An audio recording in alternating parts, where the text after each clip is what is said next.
Welcome back to Morgan's video blog, Morgan's online blog in video format. Today I'm here to share with you notes from the Balticon 52 panel, Writing Characters with Agency. So one thing you hear a lot about when you start sending your manuscript out is agents and publishers looking for characters with agency.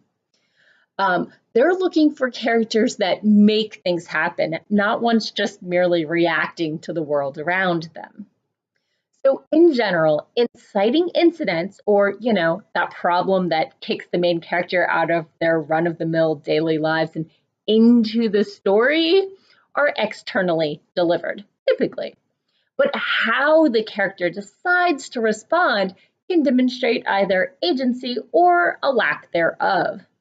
Most stories that feature a journey start off with the main character not having much agency, but as the story goes on, they get more and more and come into their own. Let's take a look at Bilbo Baggins of The Hobbit. A swarm of dwarves shows up, demands dinner, and then Gandalf says that Bilbo's needed for this adventure. Bilbo is a grumpy host and eventually kicks them out in the morning, demanding to be left behind. But at the last second, he realizes that he'll regret having missed his chance and follows the dwarves out of Hobbiton, joining their quest. Now, this is mostly Gandalf's doing, but by the end of The Hobbit, Bilbo is a hero in his own right. So, there are pitfalls with granting characters agency, or at least writing it. It can be easy to fall into the trap of thinking your character has full agency when in reality they're bound by gender or race stereotypes. For example, women typically have options when it comes to what to wear, which spouse, and how many children. One trick for testing agency parity, if you're not sure if you're bound by tropes, is try mentally switching the gender and or race of the character and see if their choices feel too restrictive or too free. Now, the tricky part about agency is that decisions that your characters make have to be internally consistent with your understanding of the characters. However, you have to realize this is one place in which truth can be stranger than fiction. In reality, people often make choices that aren't really internally consistent. But in a novel, if you don't set up their out-of-character decisions properly, you're gonna lose the reader. They'll be thrown out of the story and might not pick it up again. Now, this doesn't mean you shouldn't let your characters surprise you. Often, if you feel like your characters are fighting you, this can lead to learning or discovering new motivations or backgrounds for this character that you hadn't thought out before. By letting the character realizations guide you, you can make your character and therefore your world more three-dimensional. Now, with ensemble casts, it can be hard to deliver agency to all the main characters and all the plot threads. Use that.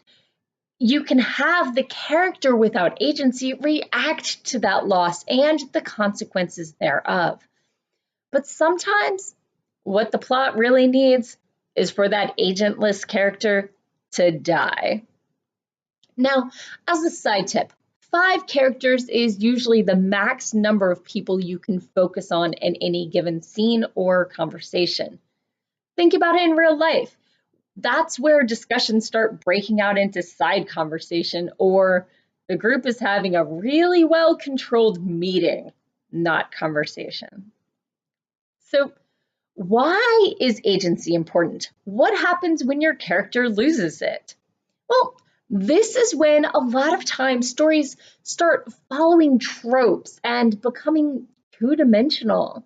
Motivation can become lacking and the world grows flat. The world stops reacting to the characters, and nothing they do can influence the world around them. Now, having said that, having agency isn't the end all and be all of a good novel. Different genres have different levels of expected agency. Mystery and suspense novels tend to have less agency. There's a crime and then a main character who's compelled to figure out who or what is behind it. Now, detective novels are a little different. Those people go looking for trouble.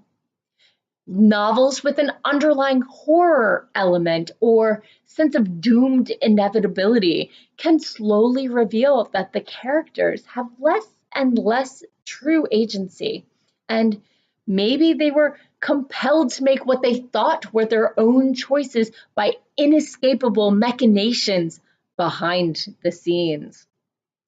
If you've ever watched the anime Evangelion, it seems like all the characters, except maybe the main character, are strong characters. They're making decisions and trying to save the day. But as you near the end of the series, you realize that all their actions and decisions were set up as to lead towards the inevitable ending that I won't spoil here. So, in conclusion, make sure you know what sort of story you're trying to tell. Do you want the character's agency to grow or to shrink as the story goes on? By giving or taking away choice, you can influence the feel and direction of your entire novel. These notes come from the Balticon 52 panel, Writing Characters with Agency, featuring the writers and panelists John Walker, Jennifer Briel, Ada Palmer, D.L. Wainwright, and moderated by Bugsy Bryant. Thanks for tuning in, and as always, feel free to subscribe by clicking the button, and I'll be back next Thursday with more writing tips and writerly musings.